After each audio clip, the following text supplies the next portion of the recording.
Good morning students, welcome again. बच्चों, हमारा जो टॉपिक है वो है फंक्शंस ऑफ प्लाज्मा मेम्ब्रेन। ठीक है, कंटिन्यूसली जारी रखते हुए आगे अपने इसकी स्टडी करते हैं कि प्लाज्मा मेम्ब्रेन जीवद्रव्य कला के जो कार्य हैं उनकी बात चल रही है। तो बच्चों, प्लाज्मा मेम्ब्रेन के जो मेन फंक्शन है प्रीवियस क्लास में आपको बता दिए थे। ठीक है, और उसके अलावा और अदर फंक्शंस भी हैं जिनको आज अपने स्टडी करेंगे। तो that is protection of cell. Plasma membrane, मैंने आपको बताया था कि जो प्लाज्मा मेम्ब्रेन है साइटोप्लाज्म को घिरी हुई रहती है। जो कोशिका द्रव्य है उसको चारों ओर से घेरे हुए रहती है प्लाज्मा मेम्ब्रेन यानी जीवद्रव्य कला। तो बच्चों, प्रोटेक्शन ऑफ सेल, एक कोशिका के अंदर जो साइटोप्लाज्म है, जो कोशिका द्रव्य है, तो प्लाज्मा मेम्ब्रेन उसकी रक्षा करती है, उसको प्रोटेक्ट करती है एक कवरिंग बनाकर।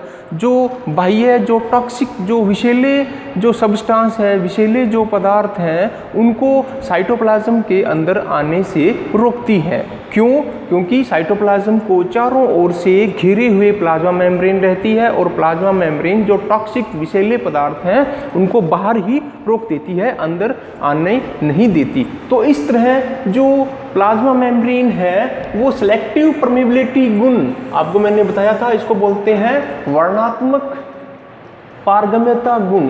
ये क्या करती हैं? पदार्थों को सिलेक्ट करके ही अंदर आने देती हैं और टॉक्सिक विषैले पदार्थों को बाहर ही रोक देती हैं। तो बच्चों, इस तरह जो प्लाज्मा मेम्ब्रेन है, जीवद्रव्य कला है, सेल की प्रोटेक्शन करने का काम करती है, सेल कोशिका की रक्षा करने का काम करती हैं। नेक्स्ट जो दूसरा जो फंक्शन है वो है डिवीजन एंड फ्यूजन।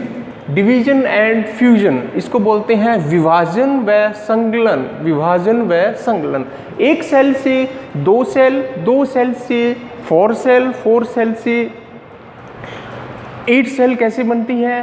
ठीक है बच्चों, यहाँ पर जब कोशिका विभाजन होता है, एक सेल से दो सेल बनती है। ठीक है, तो साइटोकाइनेसिस और कैरियोकाइनेसिस दो प्रोसेस होते हैं, साइटोकाइनेसिस एंड कैरियोकाइनेसिस। बच्चों, साइटोकाइनेसिस का मतलब है विभाजन होना, साइटो का मतलब है कोशिका द्रव्य साइटोप्लाज्म, कैरियो का क्या मतलब है केंद्रक, काइनेसिस का मतलब क्या है विभाजन होना, केंद्रक का विभाजन होना। नाम से क्लियर है, कोशिका द्रव्य विभाजन, एक सेल के अंदर कोशिका द्रव्य का विभाजन होना, एक सेल के अंदर केंद्रक विभाजन, केंद्रक का विभाजन होना। ये दोनों विभाजन जब कंप्लीट हो जाते हैं तो बच्चों एक सेल से दो सेल की फॉर्मेशन हो जाती है। ठीक है, तो सबसे पहले केंद्रक विभाजन होता है। जब भी कोशिका विभाजन होता है, एक सेल से दो सेल बनती हैं, सबसे पहले केंद्रक विभाजन होता है, कैरियोकाइनेसिस होता है, एक केंद्रक से दो केंद्रक बनते हैं। ठीक है, दो केंद्रक कंप्लीट होने के बाद फिर उस सेल के अंदर जो साइटोप्लाज्म है, जो कोशिका द्रव्य है, उसमें विभाजन होना प्रारंभ होता है।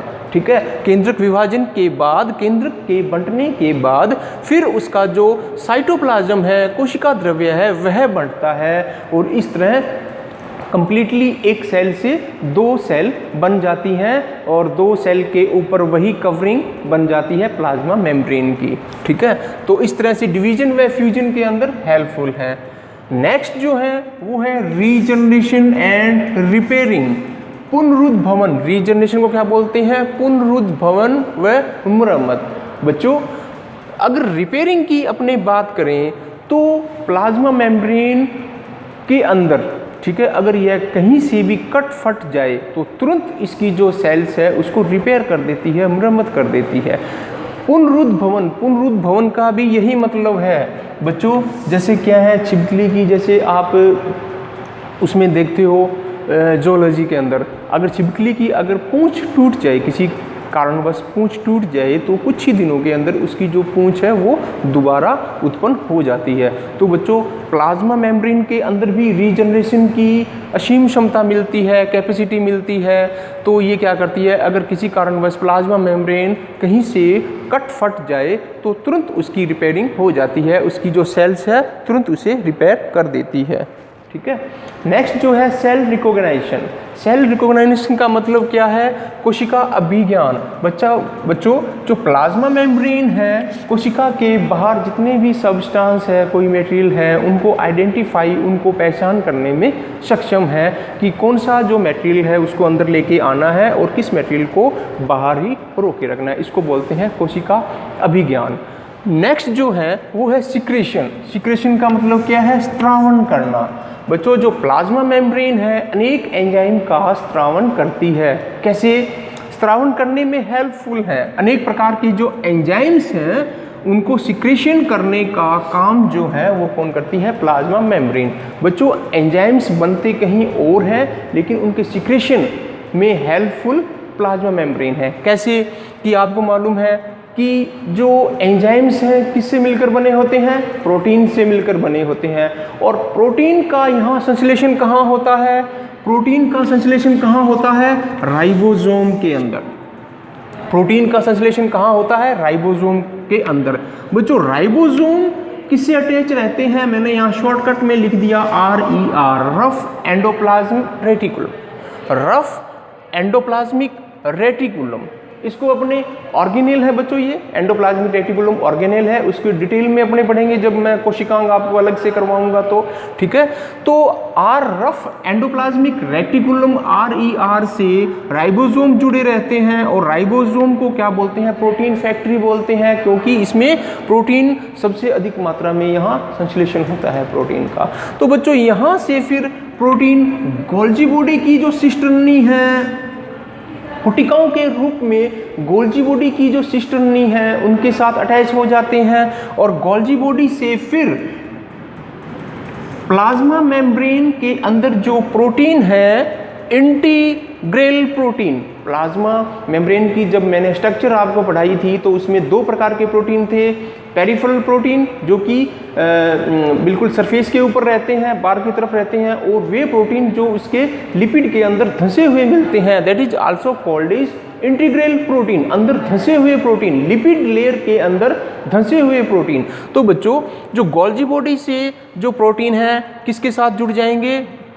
प्लाज्मा मेम्ब्रेन की इंटीग्रल प्रोटीन के साथ जुड़ जाएंगे। आपको मैंने बताया था कि जो प्रोटीन प्लाज्मा मेम्ब्रेन के अंदर जो प्रोटीन है जो कि लिपिड के अंदर धंसी रहती हैं, तो कुछ सिरे जो प्रोटीन के बाहर निकले रहते हैं वहाँ से कार्बोहाइड्रेट और प्रोटीन दोनों जुड़ जाते हैं, उसको बोलते हैं ग्लाइकोप्रोटीन। बच्चों वहाँ से प्लाज्मा मेम्ब्रेन क्या करती है? प्रोटीन को साइटोप्लाज्म में मुक्त कर देती हैं। अब वो एंजाइम के रूप में काम करते हैं।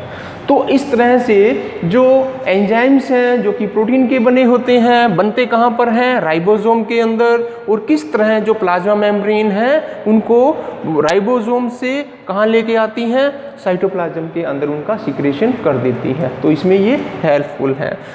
इसके अलावा एंजाइम्स के अलावा जो प्लाज्मा मेम्ब्रेन है वो सेलुलोज का भी सिक्रेशन करती हैं, लिग्निन का भी सिक्रेशन करती हैं, टेनिन का भी करती हैं, काइटिन का भी करती हैं और क्यूटिन का भी सिक्रेशन करती हैं।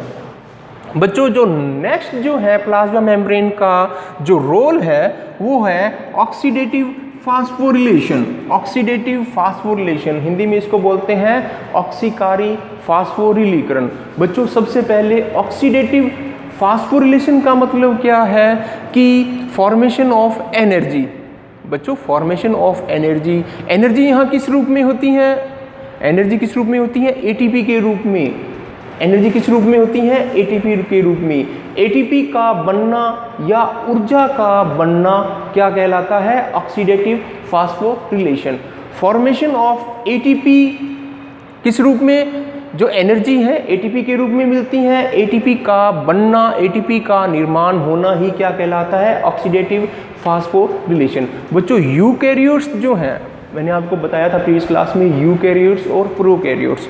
यूकैरियोट्स के अंदर जो एंजाइम है